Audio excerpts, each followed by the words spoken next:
how to pin a comment on TikTok and what to do if you don't have the option to pin a comment. So first off, I'm going to go to my profile right here and I'm going to show you how you do it if you have the option. So I'm going to go to the comments.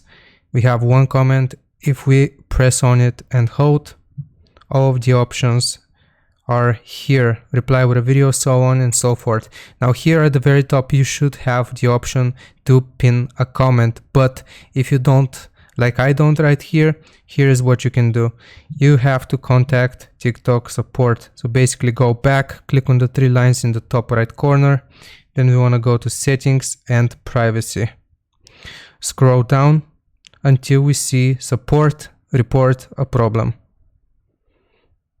Okay, wait for this to load. Now we want to press at the top right corner right here, the little sheet of paper. Your feedback, we want to click on the sheet of paper again and write them something like I have right here. I'm going to give you a template for it. So I'm just going to paste it. I do not have the option to pin a comment. I think it would be useful to my community. Please help and thank you. So after you have written them this message, just press on submit and TikTok should get back to you. Alright, thank you for watching. I hope this helped you out and I hope you get the option to pin a comment.